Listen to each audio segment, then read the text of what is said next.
Hello trainees, how are you all. Welcome back to our channel Brainy trainee.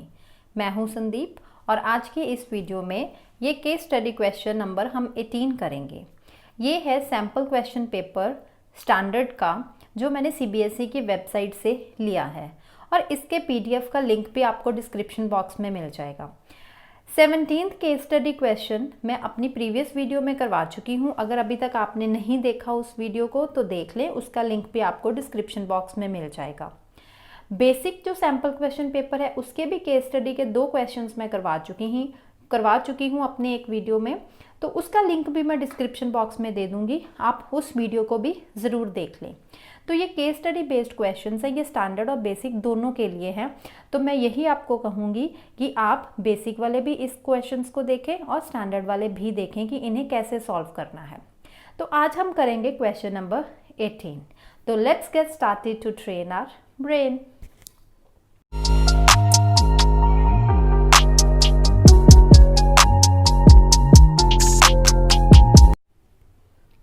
Question number 18 की statement है scale factor and similarity के ऊपर। सबसे पहले हम देखेंगे स्केल फैक्टर क्या है। A scale drawing of an object is the same shape as the object but a different size। कि अगर कोई ऑब्जेक्ट है उसकी शेप सेम है लेकिन उन दोनों ऑब्जेक्ट्स का साइज डिफरेंट है तो वो स्केल फैक्टर में आ जाता है। उसकी रेशियो जो अगर हम लेना वो स्केल फैक्टर होती है। तो सबसे पहले देखें, फॉर एग्जांपल अगर कोई आर्किटेक्चर ने बिल्डिंग बनानी हो, ठीक है, तो वो क्या करते हैं आर्किटेक्चर, तो पहले बिल्डिंग का एक मॉडल बनाएंगे, छोटा सा एक मॉडल बनाएंगे। तो अगर वो मॉडल ठीक बन गया उसको देख के वो बड़ी बिल्डिंग तैयार करेंगे। तो आप ये देखें कि एक मॉडल है, इधर वो बिल्डिंग है, तो मॉडल का जो सेम शेप होगा वही शेप आएगा बिल्डिंग का, जो बड़ी बिल्डिंग एक्चुअल में वो बिल्डिंग जो बनाएंगे। तो इट मीन्स उनका साइज सिर्फ डिफरेंट रह गया, तो that is called the scale. लेकिन स्केल फैक्टर क्या होता है कि scale of a drawing is comparison of the length, उनकी लेंथ को कंपेयर किया जाता है। Used on drawing the length it represents the scale is written in the ratio. उसको रेशियो में कैसे लिखते हैं, scale factor equals to length in image over corresponding length in object, right. तो ratio of the 2 corresponding sides in similar figure is called the scale factor.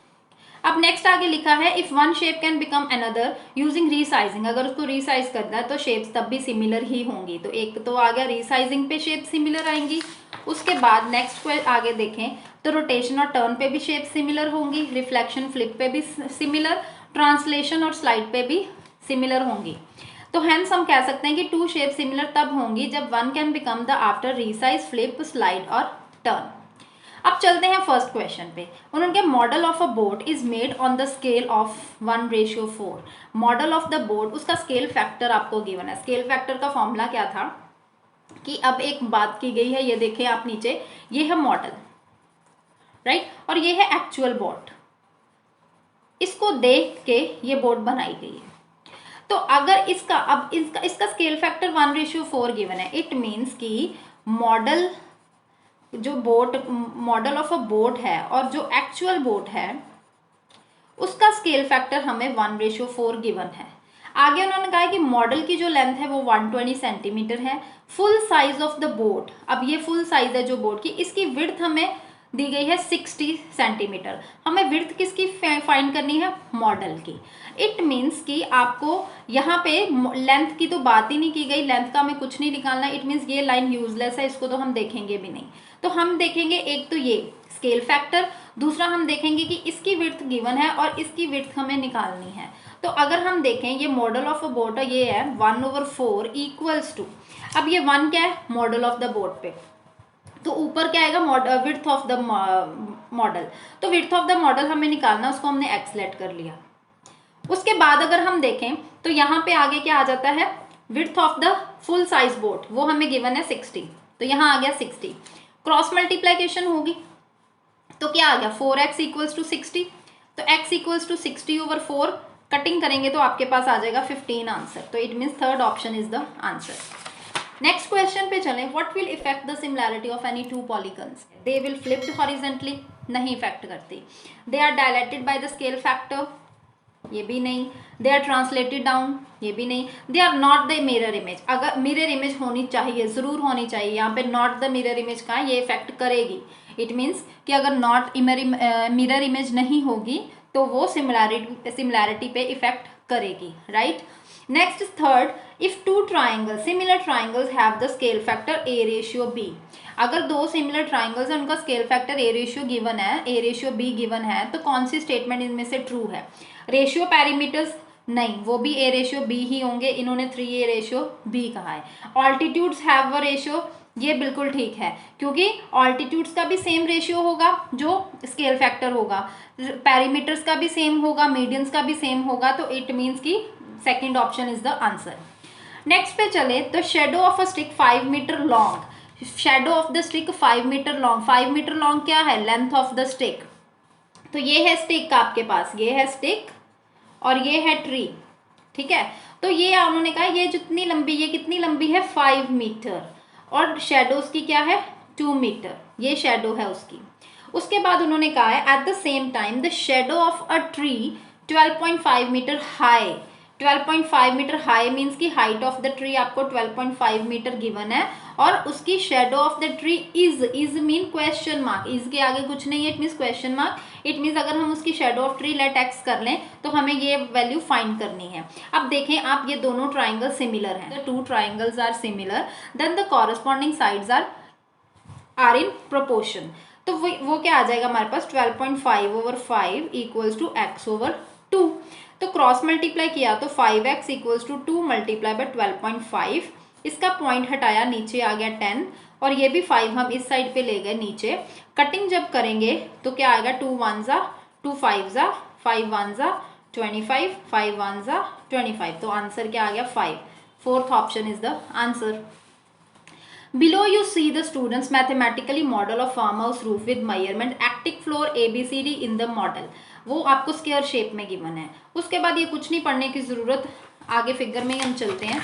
ये next page पे आप figure को देखें ध्यान से, ये आपका मेन, इसको भी देखने की कोई ज़रूरत नहीं है, आप सिर्फ इसी को देखेंगे। उन्होंने ए बी सी डी एक्टिक फ्लोर दिया गया है स्क्वायर शेप में। उसके बाद लिखा गया है कि E is the mid point of AT, F is the mid point BT, G is the mid point CT and H is the mid point of DT। All the edges of the pyramid in the model have the length 12। All the edges it means कि यहाँ से अगर ये देखें, E is the mid point of ET, G is the mid point of TC, उसके बाद आ गया ये F is the mid point of, ये सारा गिवन था, H is the mid point of इसका, तो ये सारा आपको गिवन है। उन्होंने कहा सारी एजेस जो है ये AB BC ये सारी ये 12 12 12 गिवन है। तो अगर हम इसको सिमिलैरिटी BPT थ्योरम से करें तो BPT थ्योरम क्या कहती है कि ये जो ये देखें TEF और दूसरी ट्राइंगल ले लेंगे TAB, तो यहाँ से अगर हम ये दो ट्राइंगल सिमिलर है, दीज 2 ट्राइंगल्स आर सिमिलर। अब अगर ये ट्राइंगल सिमिलर तो TE ओवर क्या आ जाएगा हमारे पास? If these 2 triangles are similar, कौन सी ट्राइंगल सिमिलर है? TEF and TAB, these triangles are similar, right.